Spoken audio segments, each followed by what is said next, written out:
Dní architektúry a dizajnu 2021. Je to podujatie, ktoré v priebehu 7 dní prináša to najlepšie, to najzaujímavejšie, najmä z oblasti dizajnu a architektúry, ale v tomto ročníku aj z oblasti filmu súvisiaceho s týmito umeleckými zábermi. No a je pre nás dôležité mať k tomuto podujatiu skvelých partnerov, ktorí rozumejú, aké je dôležité takéto stretávanie sa, takáto výmena inšpirácií a informácií, a medzi takých skvelých partnerov Dní architektúry a dizajnu patrí aj Wienerberger a veľmi radi dáme priestor aj aktualitám tejto spoločnosti. Teším sa, že je s nami Dušan Kohári, produktový manažér Wienerberger. Vítajte u nás. Ďakujem pekne, dobrý večer. No a radi si pozrieme teda, čomu sa venujete, čo máte nové. Veľmi rád. Nech sa páči. Ďakujem pekne. Takže volám sa Dušan Kohári, som zo spoločnosti Wienerberger. Veľmi rád vám dneska predstavím nový produkt, ktorý ponúkame aj na Slovensku od začiatku roka. Je to produkt zo skupiny Daad a má označenie V11. Tento produkt bol vyvinutý spolu so spoločnosťou alebo so dizajnovým štúdiom Porsche. Vyvíjali ho naši rakúski kolegovia a v najbližších slajdoch vám teda veľmi rád predstavím, o čo konkrétne ide. Možno by som si rád na začiatku pomohol citátom od Christiana Schwammkruga, šéf-dizajnéra spoločnosti Porsche, ktorý povedal o tomto produkte, že V11 je architektonický prvok, ktorý sa stane prirodzenou súčasťou domu bez toho, aby na seba pútal príliš veľkú pozornosť. Za seba ako za produktového manažéra viem povedať, že tento produkt bol vyvinutý vo veľmi rekordnom čase. Bol vyvinutý len za 12 mesiacov. Môže sa to zdať možno z iných odvetví, že to je príliš dlhá doba, ale v skutočnosti ide o veľmi, veľmi krátky čas.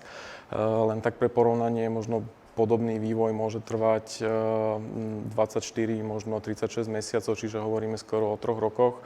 Hovorím o dobe, kedy vznikla nejaká prvá skica až po nejaké prototypy, testovanie vo výrobe, samozrejme zaradenie do testovacej výroby a následne veľkosériová výroba. Produkt ponúkame v 3 povrchoch. Je to farba čierna, čadičová a titánová. Produkt za svoj relatívne krátky život získal viacero dizajnových ocenení. Získal cenu alebo uznanie Grand Prix z veľtrhu Forarch za rok 2020, kedy bol uvedený na trh. Získal alebo vyhral teda súťaž German Design Award a takú veľmi známu alebo dobre známu Red Dot Award samozrejme tiež získal ako víťaz, takže z čoho máme samozrejme v spoločnosti Wienerberger veľkú radosť. Možno, že by ste sa tak čudovali nad tým názvom, že prečo V11, čo to môže znamenať.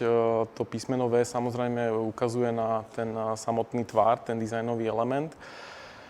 A číslica 11 nám hovorí, koľko kusov potrebujete do metra štvorcového v streche. Otázka taká možno bežná laická, na čo je ten tvar dobrý. Teda on má aj samozrejme svoju funkciu, plní odvod dažďovej vody, takisto plní funkciu ochrany proti nepriaznivým vplyvom počasia, najmä silnejúcemu vetru a zaťaženiu snehom. Ja by som rád teraz pozval na krátke video, kde by som vám chcel predstaviť bližšie samotný produkt.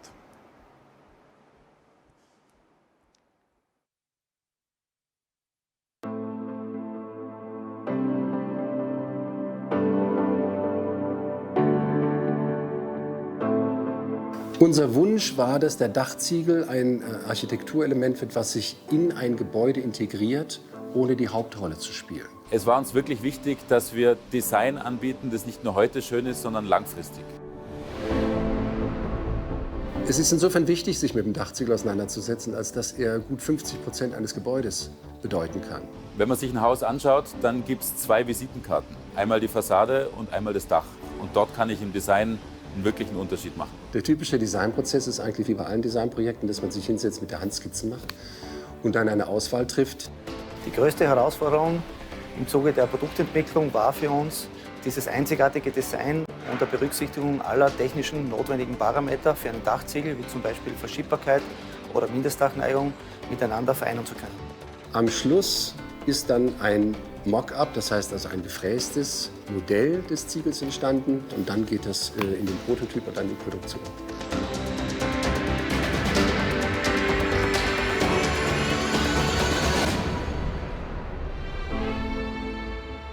Also der Ziegel heißt V11, weil V natürlich das signifikante Gestaltungsmerkmal ist, was der Ziegel trägt und jeder sieht. Und 11 ist die Zahl, die man braucht, um im Verbund des Ziegels genau 1 Quadratmeter zu erzeugen.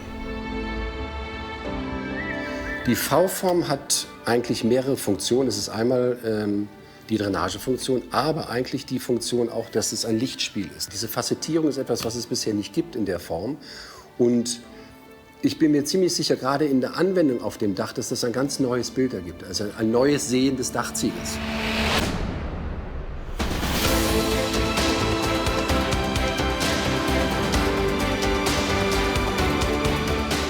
Das war das erste Mal in der Geschichte Tondach-Wienerberger, dass wir mit einem externen Produktdesigner zusammengearbeitet haben. Also die Zusammenarbeit mit Wienerberger war hervorragend. Wir haben selten erlebt, dass wir einen so reibungslosen Prozess und einen so zügigen Prozess in Entwicklung hatten wie mit Wienerberger, muss ich ganz ehrlich zugeben. Das Ergebnis kann sich sehen lassen, wir sind schlichtweg begeistert. Zeitloses Design in reduzierter Form und ich glaube, das haben wir jetzt perfekt getroffen.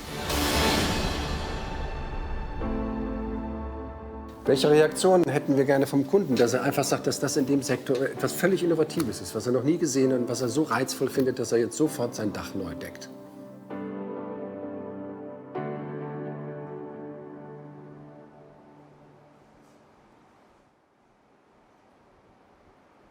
Ďakujem pekne za pozornosť.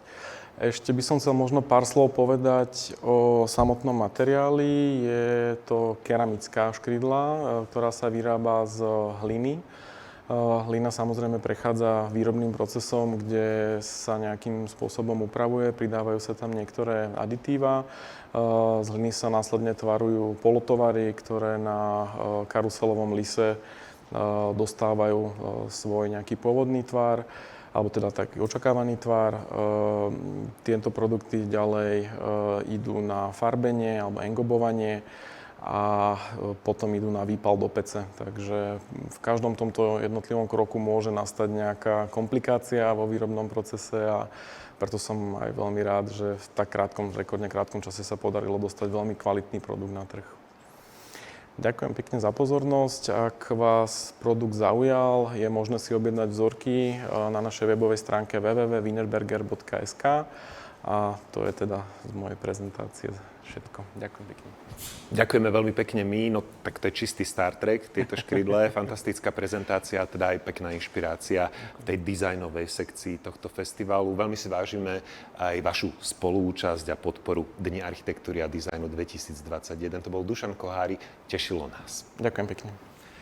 Pozeráte štvrtý deň tohto festivalu a teda zameriavame sa na dizajn, na architektúru, zameriavame sa na tých najlepších a pokračujeme ďalej v tomto dnešnom programe zahraničnými hostiami. Tešiť sa môžete aj na klubovku a na návštevu, aj keď teda sprostredkovanú cez internet nášho hostia s ruským pôvodom.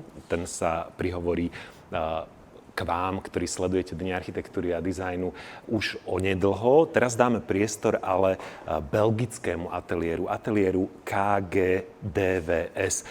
Sú to bruselskí architekti Kersten Geers a David Van Severen, sú známi svojráznou architektúrou, v ktorej stoja bok po boku realizácie a teoretické projekty. Ich práce sú priame, priestorové a pevne zakorenené v architektonickej teórii. Štúdio Kgdvs sa už od založenia v roku 2002 zaradilo medzi najúspešnejšie a najznámejšie architektonické kancelárie v Belgicku a v súčasnej svetovej architektúre predstavuje skutočne originálny hlas, bohatú prax kombinujú s akademickým výskumom a výučbou.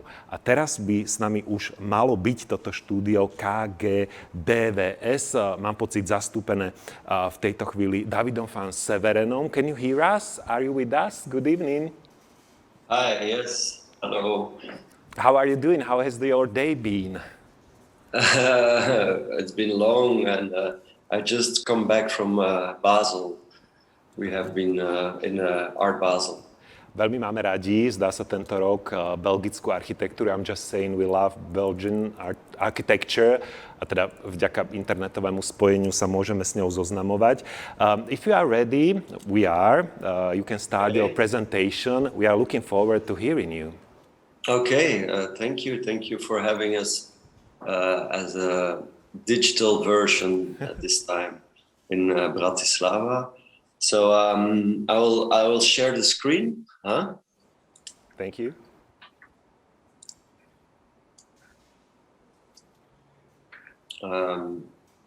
So you can all see it. It works. It works. It's perfect. Maybe to start with our name of our office, because I understand it's not an easy one, but this is the name. So I'm David Van Severen, but our office is called Office Kersten Geers, David Van Severen.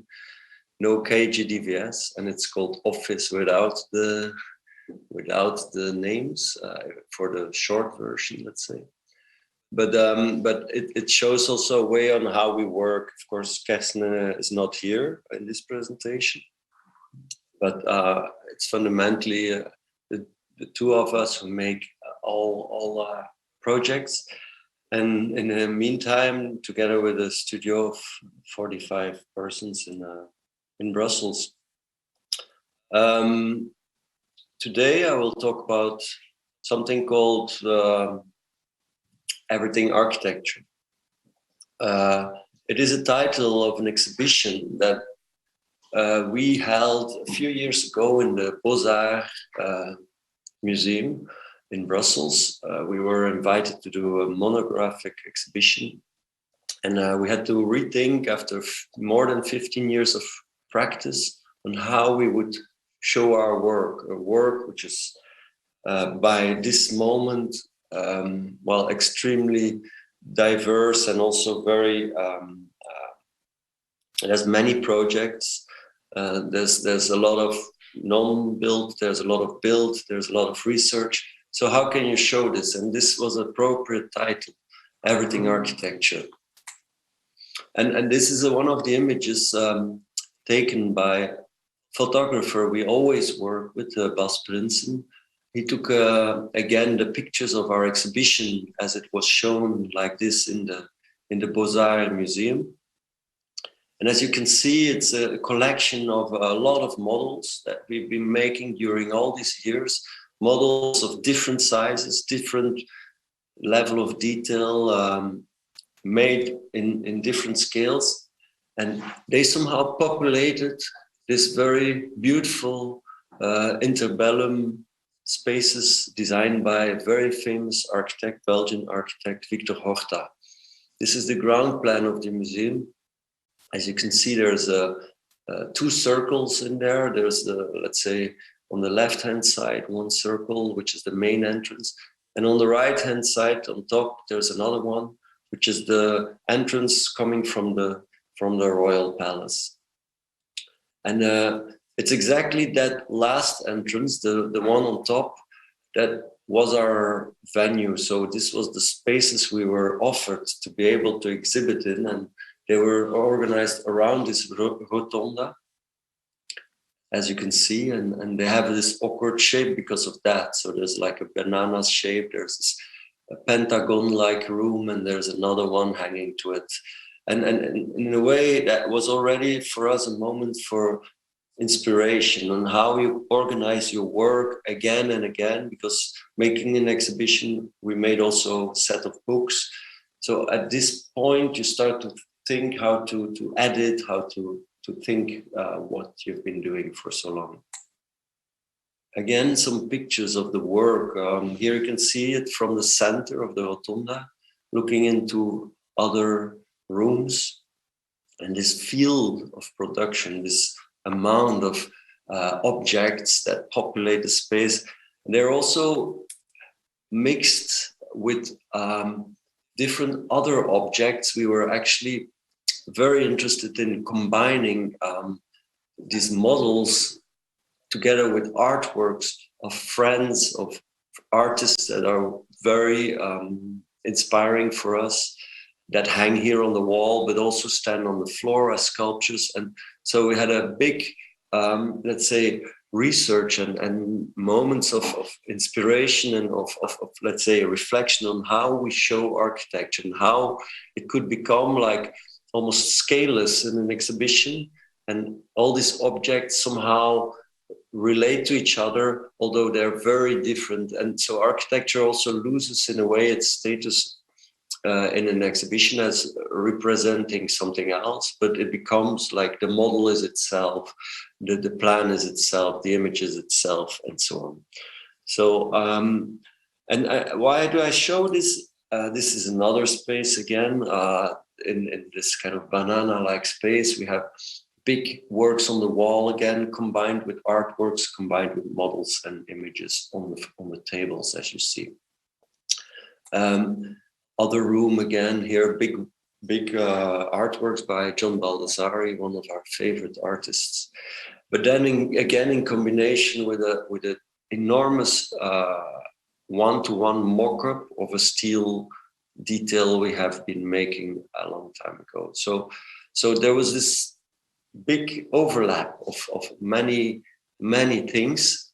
And this is what we actually liked. So there were all these relations, but that each thing could be itself in the exhibition. Also with again, one of these pictures by our friend Bas Prinsen, one of the most inspiring pictures. We think of a golden building somewhere in Houston, Texas, that disappears because of the horizon, cuts through it.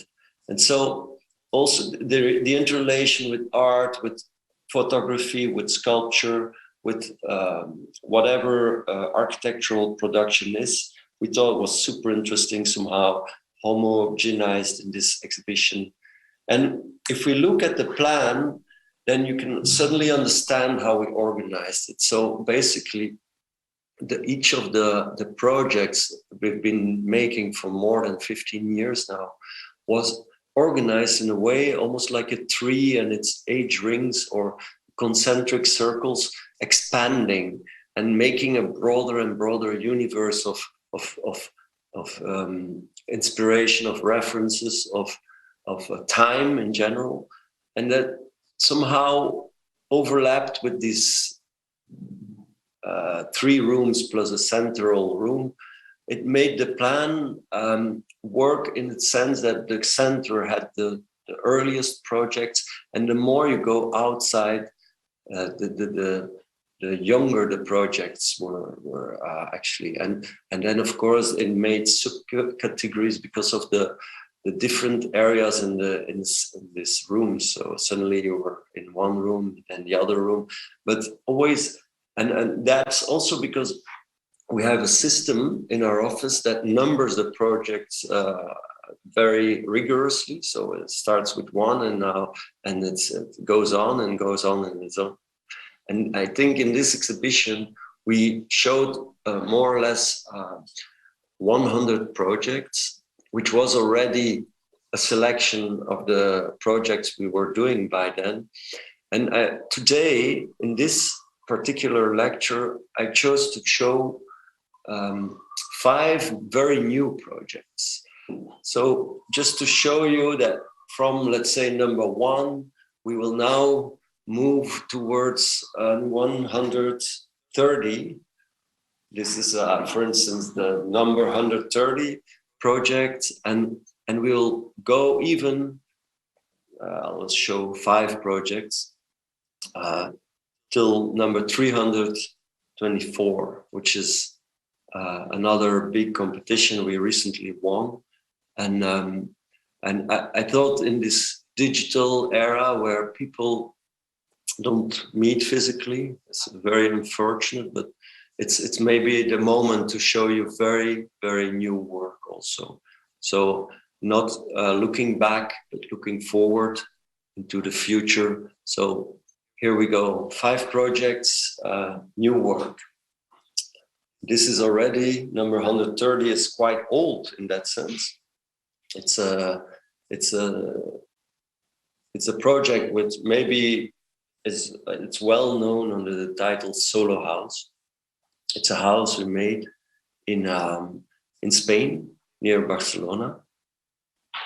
And actually, essentially, this house is a site that we somehow embraced literally by drawing a circle on the ground. What does that mean? That means that when we visited this extreme, beautiful nature, Kersten and we were overwhelmed because it's a natural park near in Catalonia, actually. And how can you build architecture in here and still, let's say, be in relation and respect with its surroundings? And the person who got us there is a Parisian architecture fan, let's say, who bought an enormous amount of land, more than 100 hectares in this area. And so he could build 10 houses. And he asked 10 architects over the entire world, from Japan over the States to India to Europe, of course, to think about what could be a house in this beautiful context. And he actually gave a sort of a carte blanche to think of what would be a summer house in this place or a holiday house. And our answer, as you have seen before, is actually this circular ring. The ring, in this case, you see it drawn on the height lines of the site. We were offered a site which is kind of a table mount, which has a kind of a high altitude difference, but then in the middle it's super flat, like a plateau. And so we were inspired by that, by just understanding that this house would be able to grasp the size or measure the size even of this plateau, and understand also that as being a house, it is almost like a path, a trail that Kersten and I were walking when we were visiting the site, like walking on the edge of the plateau, overlooking the landscape surrounding us. And when we presented the project back to Christian, who's our client, we showed him these images, which show a house that is existing out of a certain thinness. It's not a massive block in the middle of a flat side, but rather a thin line that can grasp elements of life and furniture, but still somehow intermediate between wilderness and what is comfort or domesticality. Also, this image was made. And the plan and the model, actually, I showed you in the beginning. The model was also present, but this plan actually shows you how we thought that house could work. Because how can you make a house that also is embracing a lot of nature and at the same time can give you spots that are comfortable, that are having the right climate. So this house, the circular shape, is made out of 4 houses, if you want. The 4 houses are each shown here by a sort of a square inscribed in the circle, and each of the segments of the house are containing different parts of what you could call a bigger summer house. So this lower part is here, the living room and the kitchen. On the right, you see the master bedroom. The top is rather the children or other bedrooms with a playing room. And then on the left side is an open part, which is actually the pool house. Because in the center, there's also still a pool of it. On the other hand, the house is also a house that, as I said, embraces the entire flatness of the site until the edge, till where the terrain starts to drop, and also makes this horizon of let's say, transparency. The idea also in this site is to be able to be totally self-sufficient or self-relying, that the house is there is no gas, no water, no other forms of energy. There's no electricity arriving in this area. So the entire house has to foresee its own production of energy and of water, etc. And what we liked is that there is a certain technicality to that. So we organized all these technical objects that are needed for that on top of the horizon as almost sculptures that make the house. In these plans, in these wedge-shaped plans, we use the structure, the columns, as you see here on the straight line, as being also the elements that connect the roof with the techniques, with the plan, with the floor, and we attach to each of these columns, where needed, a fixed piece of furniture. So here you see two elements of the kitchen and a cupboard that can act, and all the rest of the furniture, there's also a fireplace, by the way, but all the rest of the furniture is free. But these columns on the line give you a sort of a rhythm in how to live and structure, not only technically, but also in its spatial way, the most fixed elements on which you could say life can grab onto. Again, the section where you see the drop in the terrain, but also the techniques that are organized on top of the roof and how the kitchen then leans against the column. These are pictures taken by Bas again. We always work with him. Maybe that's not so clear, but each picture that has a white frame is by Bas Prinsen, and if it's not white frame, then it's like a side picture or construction site. Then it's not Bas. But this image shows very well, let's say, what we're saying when you say it's a very thin horizontal house, a kind of a perimeter that or under which you can live. And seen from, let's say, a higher perspective, you see an amazing surrounding nature, the kind of windows you get through the system, not only where there's no glass, but also where the glass is, you see through the entire house. And the relation between, let's say, what is in the circle and what is outside becomes blurred. And that's exactly on this line you can somehow survive in wilderness. Even the facades that have an enormous diameter, so this is a house of 45 meter wide, the diameter. The facades that are curved can roll around the house and have partitions that you can push by hand. And here you can see the outside of the house, but it's actually the inside. What you see, this is the bedroom that totally has been opened by enormous curtain wall, literally facades that slide around the house.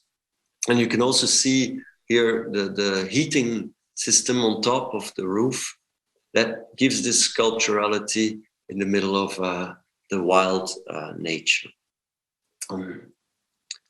Again, this is a view from the kitchen, looking into an open part, the pool house actually, where again you can see on top of the roof there's a water reservoir which we hand painted by a friend artist, and there's furniture, and somehow you live between, let's say, again, this line of 4.5 meter wide house that makes the circle around the plateau. These are technical details. So basically the glass line, the straight line with the columns is structural and holds up the roof. And then there's a very basic detail on how you hold the glass between that. And then there's the curved facade, which is actually made out of a double layer, more light weight, because it can move manually around the house. We talk about facade piece of 26 meter long and 3 meter high, curved, And this is how we made it. This is a kind of combination of aluminum together with polycarbonate. That is a very lightweight material. And that hangs really on the edge of the house. Here you see a more of a technical detail on how that works. And how it also meets, let's say, this straight line of columns and steel with glass in there and reflecting doors, and then suddenly a sliding, let's say, curtain wall, literally facade that rolls around the house on this kind of bigger rails that are mounted on the roof with wheels. And it gives this kind of strange intermediate spaces. Can be a bedroom, can be a working room, but you also have this extreme relation which can be edited almost like a movie by yourself, by moving these enormous panels and closing them, opening them, moving them around the house entirely. As you can see here as well, with a view on the pool again. And here you can see one of these facades on the left side being opened, but then suddenly it closes another part of the house. And in the night, this house gets a certain shininess and also glows a bit because of the lights inside. But also there's the lights of the stars, there's the light of the moon. This was a full moon picture, so no lights. Bas took it like this, and so you see how much the house is present, but then again, how much it also actually disappears and is part of this wonderful nature of the site. I'm no real clue of timing, but I will try to go a bit faster. This is the second project of the 5 projects I will show you, number 165. And it is in Belgium. It's in Ostend. It's a competition we won a long time ago for a crematorium. It's kind of a, you could say, the modern church, place of where people, of course, have ceremonies for people who have died. And it's a place that has a lot of depth and meaning. And this is a crematorium, new building in Ostend. And it's built on a site, a former stone, actually masonry production site that became more, call it a green area or just around Ostende, which is at the seaside of Belgium. And also, as you can see, we work together with a landscape architect, Bas.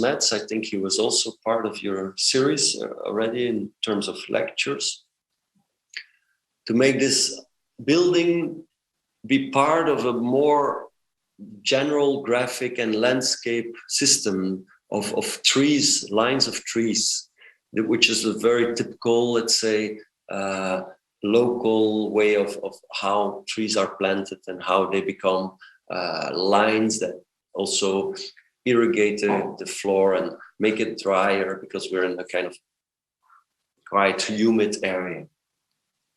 And that had some shapes in it with different elements, giving context to also what is finally the building, this crematorium. So it can also not survive, of course, without its site. The site is very important. There's a whole, let's say, coming towards the building. There's a whole leaving it, how cars arrive, how people arrive. A very important and intimate and serene place. And these are the first images we made at the time of the competition, with the trees, with the building detached from the road, but quite visible already. The roof is one of the most important elements of this design. It's a square plan, but it's slightly inclined, tilted, and you can see already from far away from the road, let's say, these elements standing on the roof. This kind of a still life of a tableau, nature morte, if you want, of elements that give the roof a certain presence. It comes also the face or the image of the project. This was a reference artwork by Lucio Fontana that we thought was very interesting, a kind of a pavilion he designed that never got built. And it has this similar idea that the roof is something that becomes important. And so for us, it was a big inspiration. We did it also together with the artist, this project with Richard Venlet. And so it's been a big discussion during the competition on how to make the roof stand out, be important, be a naturmorte, still life. Another image from let's say a bit closer, and these elements start to become more and more clear. They become like sculptural almost, and they somehow try to make this place, which is finally also a place where people have to go for these ceremonies, give a certain scale, but also a human scale to this element.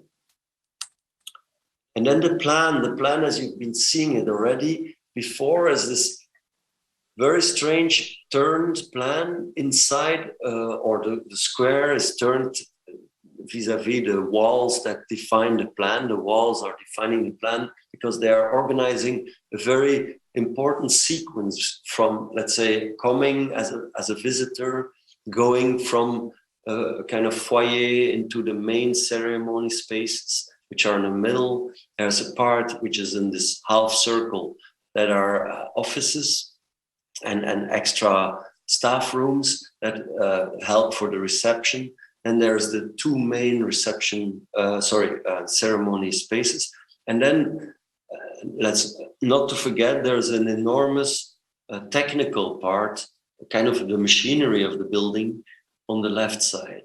Also the ovens in which, of course, the bodies are burned. And there's also the way how the car arrives and drops off the coffins. So there's this two sides to the situation, but in each moment you have to really be aware of the sensitivity of the whole space and the whole, let's say, sequence of spaces that each have a certain relation one to the other. And this is a final design section and elevation in which you see how actually these elements are somehow sort of a sculpture, a still life, as I already said, on top of the roof. They give light to the main spaces under the roof. The size of the crematorium is 45 by 45 meters, the square. And so there's this perforations, as you can see, as almost laying like confetti on the roof. There's bigger sculptural elements, a pyramid and a kind of half dome that give light. And there's a long wall, which is actually a chimney of the entire machine space and the ovens. And so, but by making the chimney part of this roof lights, of the confetti, of the, let's say, the gutter details, etc., you create a sort of a mirage in which this whole composition becomes actually the entire image of the building, the face of the building. As you can see again here in this picture of the model that we have in the office here.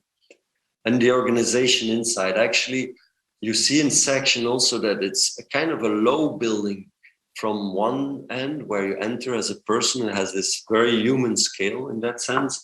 You have a certain height of the roof, and it grows literally.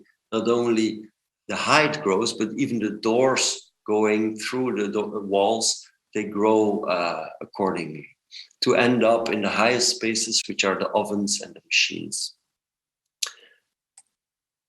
Again, I mean, this is a building that has been recently delivered, so it's today it functions as a crematorium. And I mean, we're happy to say that it functions very well. Even they just were able to open after the pandemic, well, after the biggest peaks, let's say, and they can already take people in and have ceremonies going on. So this is good news. But the whole making of the project was extremely important. And I could go and talk a lot about all the details, but I will just show you pictures of how it looks today and how it is, let's say, materializes. Mainly a concrete building with a concrete roof and concrete elements on top. But then gradually you start to feel that there is like a certain, let's say, detail on the level of how finally the openings, the doors, the windows are made. And these elements on the roof become like abstract, rather sculptural, whereas underneath the detail of architecture starts to, let's say, make a certain refinement. So you have these doors or windows that lead you in, and also this kind of very weird curtain-like aluminum perforated facades that hide actually the windows, because there's of course windows in this building and it gives you a lot of light, but there needs to be a certain intimacy, and the intimacy in this place is of course of very big importance. Here you see the foyer with a set of doors on the right side where you enter, and then a set of doors on the left side where you would go through a thick wall with services towards the auditorium, towards the ceremony spaces. And these are these windows I was talking about. So between the thick walls, there's this open, very open windows, and they are a kind of layering of glass, but then again, outside there's this curtain made out of an aluminum, industrial aluminum that is perforated. So here it looks really like a curtain, but from the outside you get the reflection of the aluminum. And so the intimacy is guaranteed by that. And then from the spaces, the bigger aula spaces, there is this, also here we work together with an artist for the furniture, for all the details of the building, to be able to make the experience of this space extremely rich and not too dark, because what you see on top here is actually the cupola, or the roof light that gives to the entire space kind of a top light. Here is a smaller aula, and you see the half dome, which has a daylight component. But finally, actually, each of these ceremony rooms, they look outside. They look outside from under the roof to the nature. The only thing that, let's say, holds the focus is this also this furniture element that stands in the space, that gives you kind of a frame or a backdrop for the ceremony that takes place. And in the behind that wall, you could say, there's a family room. So there's like a backstage, you could almost say, that has the full view outside, and has also a family corner with also the family room next to it, where to say goodbye to all the guests that come to the place. And also, if this is wanted, you can visit the ovens where the coffins are put in and burned finally, of course. But also this is a very important and ceremonial almost space where you can visit it as a family member and be part of that process. It's a very important moment as well. And that's why we didn't mind to give this moment actually one of the biggest spaces of this crematorium.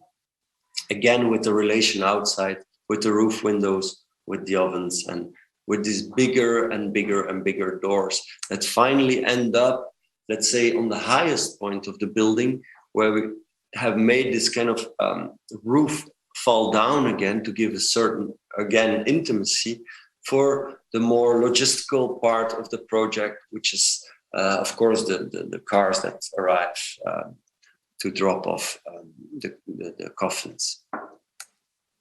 And here to finally, again, zoom out, the landscape is still very wild and not finished, so the lines aren't yet there, but you see how the roof becomes a kind of a still life in the middle of the nature which surrounds it.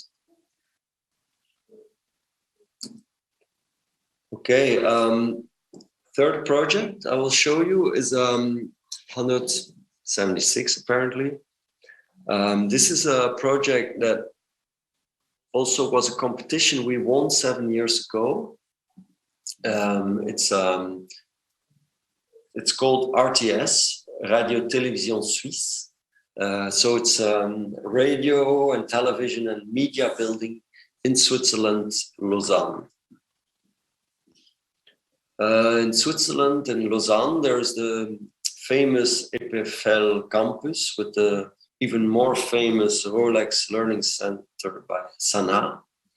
And the competition that we won was on the site exactly next to the Rolling Learning Center. So you see here in white the project. And what is the project? Well, the project is, of course, a media building. But what is a media building? It's something that we are discovering more and more and learning more and more about. But at the time, we did a wild guess, let's say, and we won the competition. Because how do you give a physical entity to something which is so ephemeral, so much on screens and on the radio and sound? And it's not about a building, it's about what it broadcasts. But still it needs to be present because there's big studios, there's big programs, there's redactions, there's so many things. There's of course many workplaces, there's creation of media. How do you give that a certain place and a face as well? So this was a collage we made, and it's as you can see on the left side, you see the Rolex Learning Center, and in the center of the image, or the two images, there's this kind of weird horizontal building, very horizontal building that is somehow held up by other volumes and has some transparency where you can go under and through. Again, some references in this presentation. Another John Baldessari image, a cutout out of an existing picture. We found it very inspiring because it's probably a very banal picture, but by cutting out this square, suddenly the whole composition of the image, how it performs becomes powerful and gives a certain curiosity and mystery to what is actually this square. And two other references. This is Archizoom, No Stop City on the left side, and on the right side, Campo Marzio, Piranesi. And we were imagining, what if you can make a project out of both projects? Something that is ultimately flexible, ultimately open and transparent, but that is at the same time extremely urban and made out of, call it mass and tangible.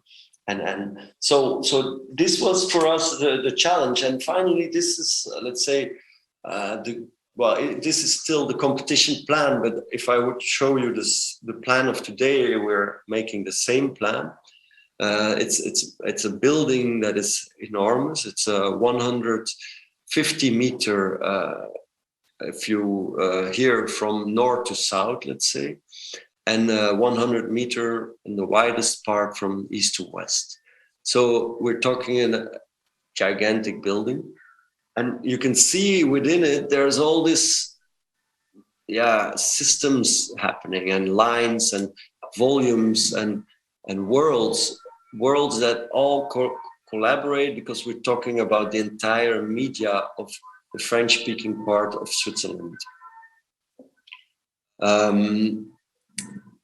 Also on the ground floor, there is this boxes standing, boxes that actually become mediators between the campus on itself, the program, because in the big boxes are the huge mega studios.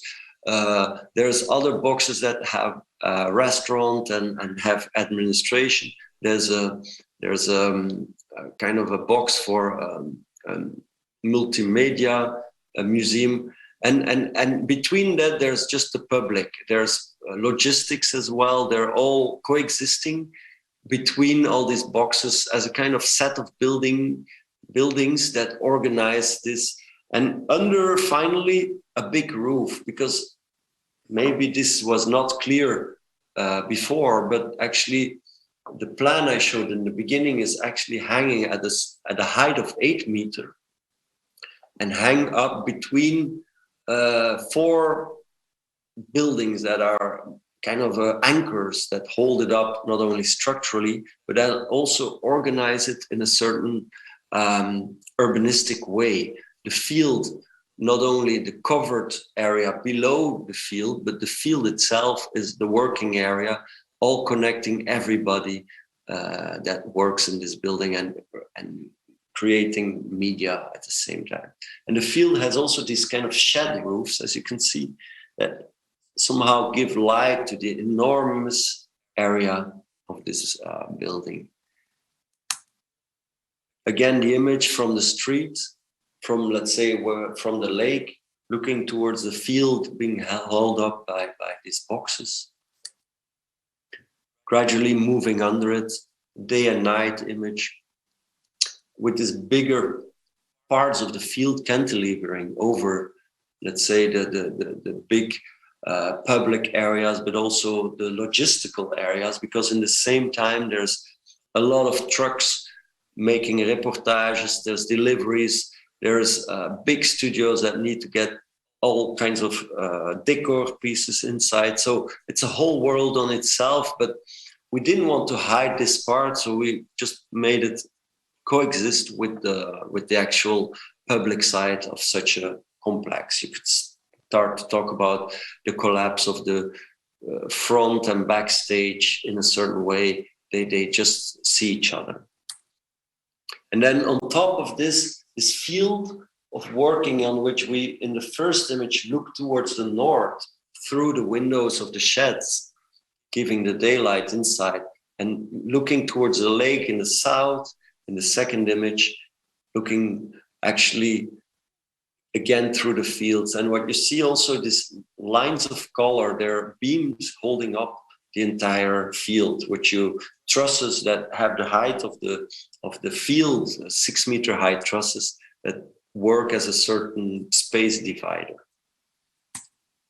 Here you can see the models that we made at the time, somehow showing this idea of flexibility, but then again, this idea also of how you hold on to flexibility and give it some kind of crazy order. In a sense, these trusses that are hanging between the buildings suddenly become spatial guides, and suddenly the roof becomes an element that is very linear, north-south.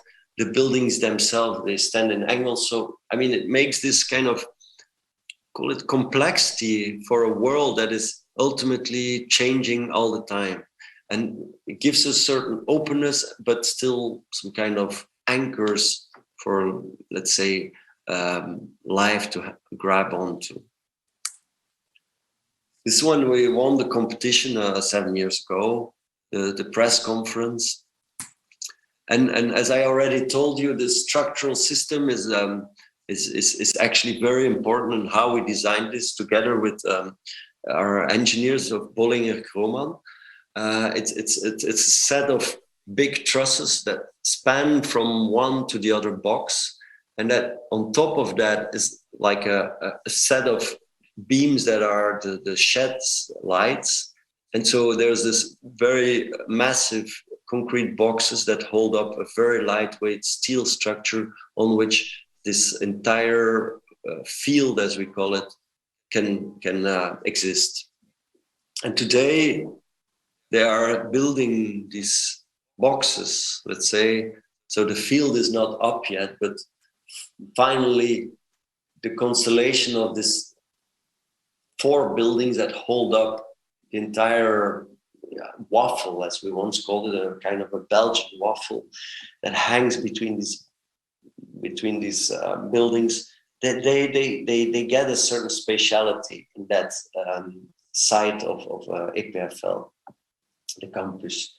And as you can see, they're really advancing. And of course, this is still some years of work to be done, but there is as well, like first ideas of space visible. I will have to go fast, I understand. I still have 20 minutes left. So, next project. This is the 4th project, number 227, Tondo in Brussels. Very small project, it's a circle again. But this is a competition we won for a connection between 2 buildings of the Federal Parliament of Belgium. So you see these 2 buildings and their little white circle. Our idea was this idea Tondo. Tondo is the name of actually ancient paintings from the Renaissance. This is a Tondo painting of Michelangelo, and it can fit everywhere, basically because of the round shape of the painting. You could hang it wherever on the wall, it would always be fine. And that's how we considered our project, for a connection between one building, a bridge over the street towards another building. A building, one here on the lower side of 1870 when it was built, and the top building being built in 2010.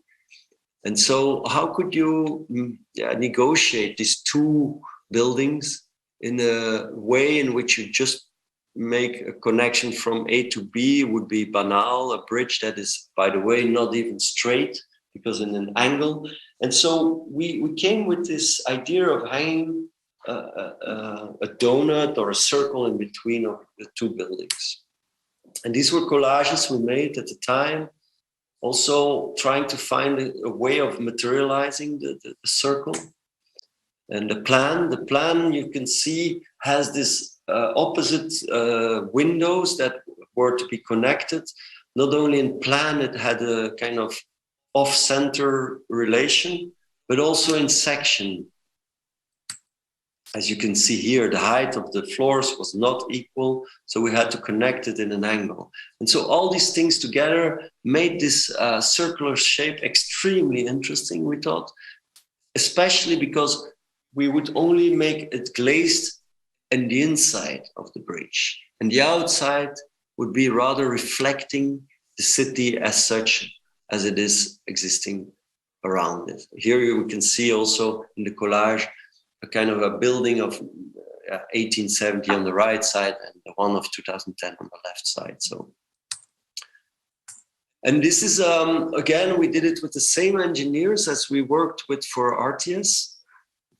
It's a very interesting structure in which the roof, which you see here being made in Poland, actually, is a big steel cassette, which shows somehow the force lines between the 2 buildings and has this radial fins combined with fins that go from one building over the smallest circle to the other building. So the roof is also very beautiful. This cassette then, as a structural roof, holds up a thinner floor in concrete on which you can walk with cables on both sides. And one side is glazed and the other side is mirroring of the bridge. And underneath is just plastered. And so this is a picture in how it's being constructed. It's been opened recently, 1 year ago, I think. And you can see how it somehow becomes this weird element that is stuck almost as a ring between these 2 very different buildings, but somehow still mediates with them. They're a kind of tangential relation they share. Of course, because of the material, which is this reflecting polished aluminum on the outside, And a very important element is also the roof, which is actually very beautiful. So when you are higher up, you still see an element which is part of the composition of the object and part of the facade of the object. But then inside you, there's this kind of corridor which is slightly bent, of course, because of the circle, but also in a section higher on one side and lower on the other side. So, which makes the connection towards each of the buildings. And you see the cables that are very thin, which are the structural cables hanging the floor, which is a lot thinner to the roof, which is the massive steel cassette carrying actually the whole structure. Last picture, which has actually become the cover of our newest monography, Architekúry Viva, the Spanish magazine.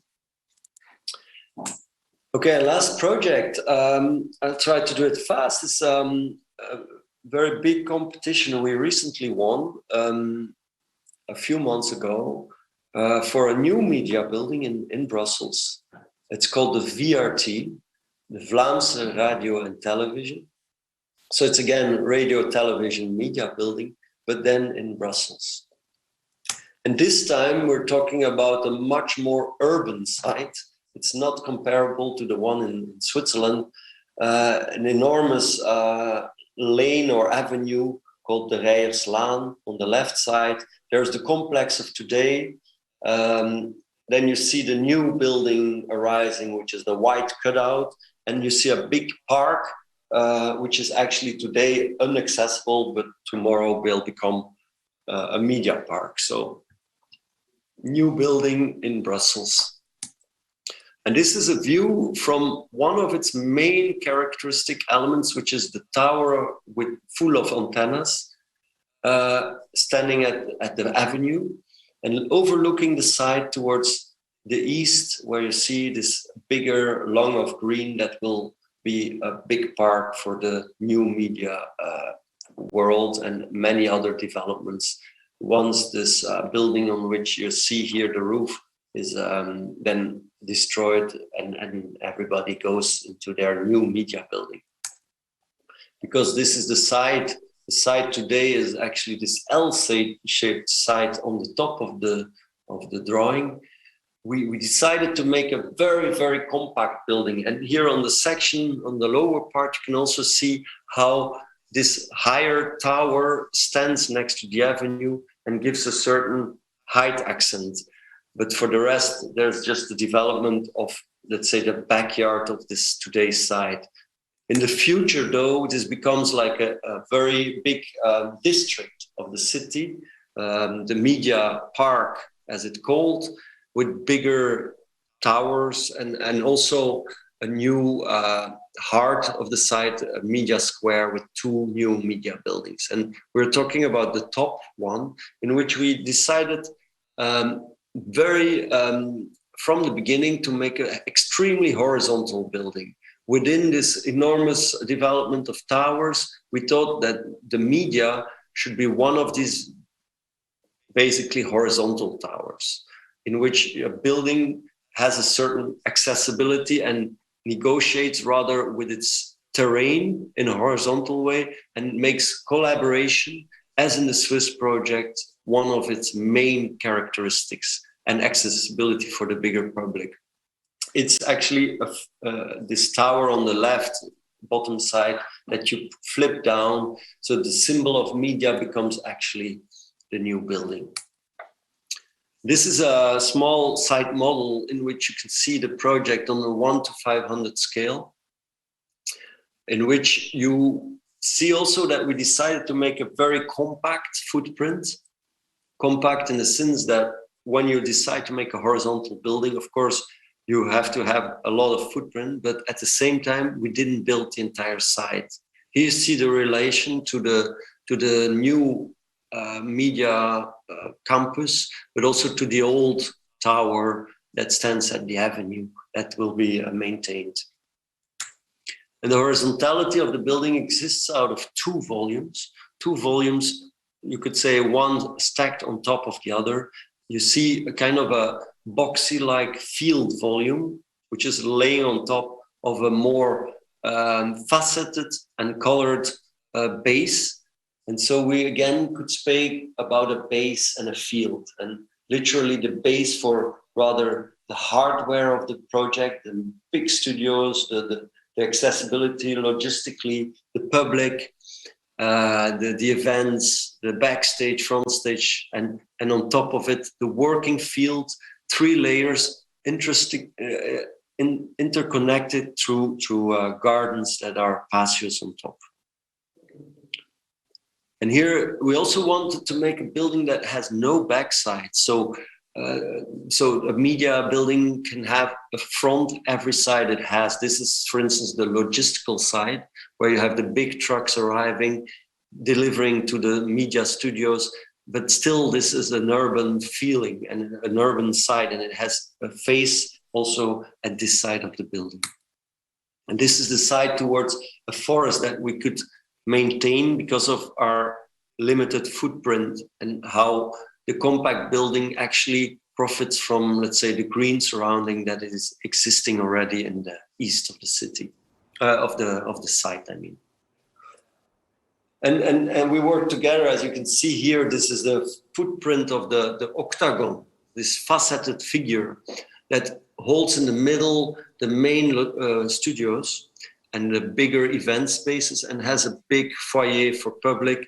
But also we work together with the landscape architects for all the leftover spaces of the very weird L-shaped terrain, to be able to deal with, let's say, how this building would interconnect with its immediate surroundings, and how it would connect with the main challenges of height differences and nature. So you can get these 4 micro landscapes in which you embed the project in the site immediately.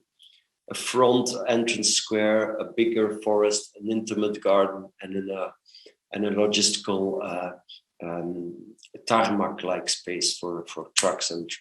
And also in its kind of readability, the building is very compact, but still can read as 2 volumes. It is, so this base figure of 8 corners, octagon, with very open facades and double heights, with on top of it this box-like field building, as we called it, in which a field of 87 by 87 meter, people can work again on 3 floors together.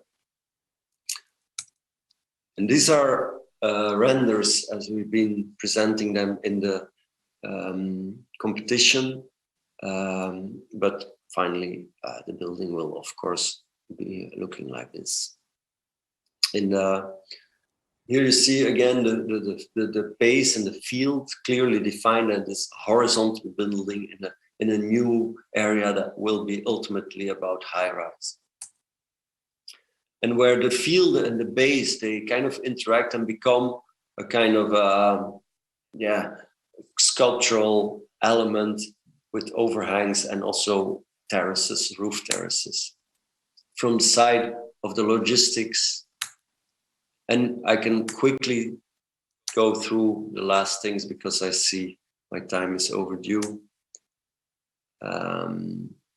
Entrance halls, events space, then again this image. So it's an enormous project that we are very happy to have won, and hopefully you can understand that there's a lot of let's say challenges still to make this all come to reality. But with the experience of RTS that we have, and the other projects that I showed you a selection of, we feel that this could be a very interesting new element in the field, these 5 patios, giving light into the entire super flexible working space, and giving this green lungs also within the field, within this, where structure holds it also together over 3 floors, and has a certain stepping courtyards where the whole building comes together. Small last movie in which you can see the model and how it is actually a multi-faceted building without any backside, where this field really working field lays really literally on top of a public and logistical base, which somehow sticks out or jumps in and has this all-sidedness and ultimately is a very horizontal building as we see it. Thank you very much. Kgdvs to je architektonické štúdio, ktoré práve zastupoval David Van Severen. David, thank you very much for your very inspiring presentation. Can you hear me, David? Yes, I can hear you. Perfect. Hello. Thank you very much. Please, can you quit your full screen mode? Yeah, we would like to see you again. Thank you very much. I need to say I fell in love with your solo circular house. I mean, I should live in that type of house. Is it possible?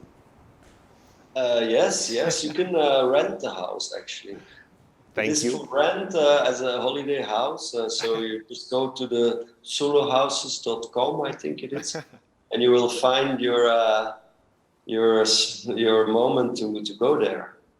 That was correct answer. Thank you for that. But after such an interesting presentation, there are more questions, more interesting questions.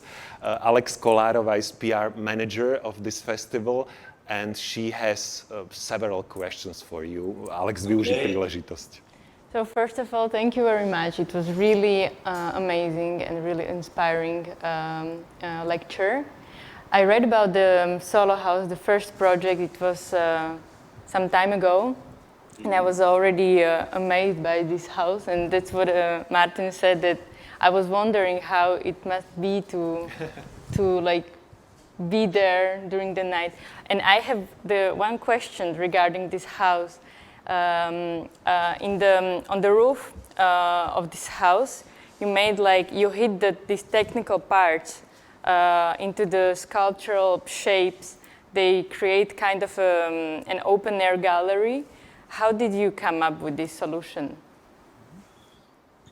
We have what we think is ultimately anything technical is part of our daily lives, and it's a pity sometimes to see that people hide these beautiful machines. And I think there's not only between architecture or spatial architecture people, but there's also, let's say, the mechanical part that needs to support the architecture. And in a way, you could say they're all equal and everybody has to somehow coexist. And we thought the roof was a perfect moment to somehow show these elements and that they become part of, let's say, the composition of what is living, what is surviving, what is domesticality, what is technicality, and how places are ultimately also depending on these elements. And did you spend some time in the house? Like, did you spend, I don't know, 1 week or? Yes. I mean, Christian is a very good friend, and he lets us use the house whenever we want. So when I speak about the qualities of how to be in the house, it's of course extremely generous, and not only of Christian but also to be there, and everything we designed was somehow all the intentions came true. What I mean with that is that it looks like a very simple gesture, this circle, but ultimately it is extremely rich in its experience. Already because of the sun that turns the whole day different in around the house and how you live, it changes every moment in the day. And so you live really with the surrounding nature in all of its aspects and all of its smells and all of its light, day, night, etc. So, I mean, I can only say it's a brilliant place to spend a holiday, and that was, of course, what we were asked to design. So, let's say you were really satisfied with the results of the house. And how do you work together with Kersten? How do you decide? How do you approach like different kind of a project? Do you like? Is there like things that you are deciding about and then Kersten, or? No, I think we always overlap, and each of us we are different, of course. But somehow the complement, there's a certain discussion that is always ongoing from the beginning to the end. We don't split up projects. We always design them together. And then at the right moment, somebody comes and brings in a very interesting element, and then somebody else takes it over. And of course, there's our team, which has been growing recently, but so there's many voices, but that's why we think the ultimately there's the work that speaks for itself, and it's not any individual behind it that somehow becomes important. It gets its own life, and it gets its own interpretation by everybody who visits, who sees the work, who sees the plan, who sees the pictures or the models. It's a certain way of seeing architecture, and that's why I wanted to start with the exhibition, because it's also very personal, but then again you give it to the, let's say, the public, and they somehow have to make their own opinion or experience or appreciation of things. And we like that kind of multitude or maximum experience around what is ultimately something very basic, you could say. Thank you very much. That was all from me. And I hope we'll have a chance to meet you personally in Bratislava one day. Yes, me too, because I was really hoping that this would be a normal physical lecture, old school, let's say. I still prefer it, I have to say. Yeah, physical, yeah. It's definitely better, even for us. We have experience with these 2 years of online presentation, but hopefully next year we'll be personally. Yeah, I will come if you invite me again, but it's only if it's physical. Okay, we'll remember it. Thank you very much. Už sa tu rodia partnerstva, spolupráce teda aj pre ďalšie ročníky. Thank you for joining us. It was a pleasure to have you here. Okay, thank you also. Have a nice evening. Bye. Fantastický David Van Severen zo štúdia Kgdvs, a teda skvelá prezentácia, skvelé projekty, ktoré nám odprezentoval v ostatných minútach. A teda ešte raz vďaka Alex Kolárovej, ja len doplním teda, že Alex je aj dramaturgičkou filmovej sekcie, Dní architektúry a filmu, a teda aj vďaka nej si dnes pozrieme ešte v závere jeden skvelý film, film La Moda Prohibita.